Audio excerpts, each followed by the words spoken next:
Bom dia, quem está falando é o professor Jamerson e nesse vídeo estaremos aprendendo sobre classes gramaticais e sua utilidade no aprendizado de idiomas.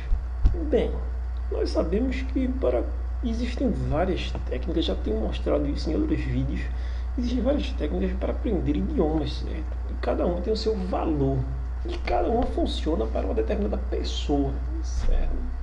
Nós sabemos disso, não é uma questão de que um é mais eficaz do que o outro. Cada pessoa tem uma forma de aprender, certo? Contudo, existem alguns fatores no que concerne o conhecimento gramatical que ajudam muito para pessoas que almejam ter um conhecimento profundo em uma determinada língua ou em determinadas línguas, e alguns fatores que são inerentes a todas as línguas. Então estarei apenas falando de forma básica aqui para incitar a curiosidade de vocês, principalmente as pessoas que não têm muito interesse quando escutam o nome gramática, praticamente demonizam a gramática, acreditando que é algo que simplesmente é muito difícil, muito trabalhoso e que mata e etc. E os exageros e as hipérboles básicas que as pessoas usam, certo? Em benefício do menor esforço. Bem, nas gramáticas, certo? Existe um fator chamado de classes gramaticais, certo? E essas classes gramaticais, posso dizer eu, que elas existem praticamente em todas as línguas que existem, certo? Contudo, algumas classes não existem em algumas línguas, certo? Um exemplo básico disso é no caso do russo. No caso do russo, o russo não tem artigos, certo? Então isso é um exemplo corriqueiro da língua russa, uma peculiaridade da língua russa, certo? E assim como outras regras, como no caso do verbo to be na língua inglesa, o ser e o estar, ser e to be, certo? Ter duas funções, diferente do português e espanhol, no francês, que separam o verbo, certo? O ser e o estar.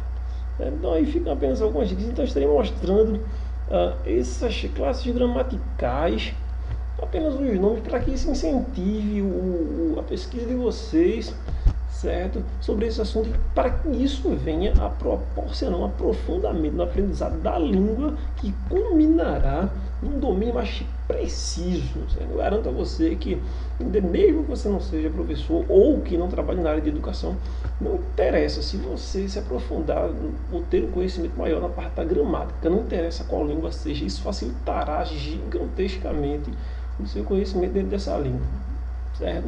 Bem, estarei falando aqui das classes gramaticais, no caso, encontradas na língua portuguesa. E caso vocês pretendam aprender uma determinada língua, vocês vão ter que fazer uma pesquisa em cima da gramática dessa língua, certo? Há milhares de gramáticas expostas na internet para quem não quer comprar uma gramática, certo? Inclusive língua portuguesa.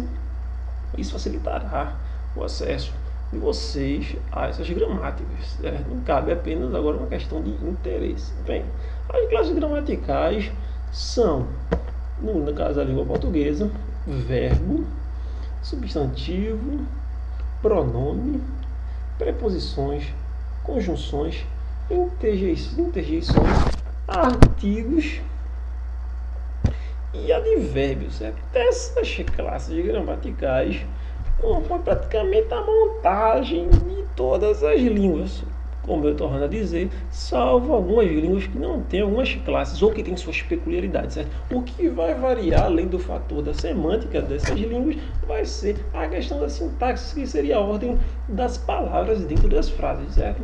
Tirando isso, o resto é tudo igual, certo? Salvo as variáveis de cada língua. Nós sabemos, torna a dizer, que cada língua tem suas peculiaridades. Me dê um exemplo disso.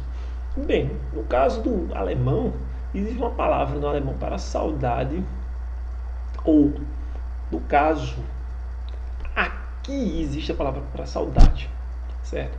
No alemão, eles têm uma palavra específica, certo?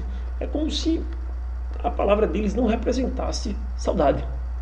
Representa algo próximo, mas não é a própria saudade, porque a saudade é aquele sentimento que você está sentindo falta de algo ou alguma para alguma pessoa, algum objeto, alguma situação, algum tempo. Mas não existe.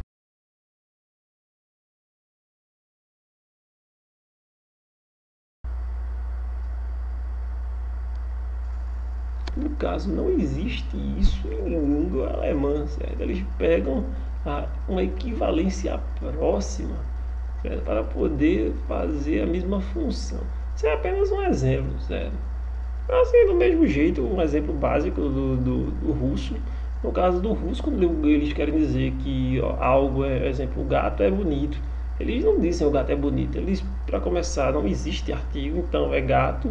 E o verbo estar, no caso, essa pessoa, terceira pessoa, ele ou ela é, também não existe, não funciona, certo? Eles têm o verbo estar, contudo, apenas para fazer tempos futuros, não existe no presente. Então é gato, bonito e pronto.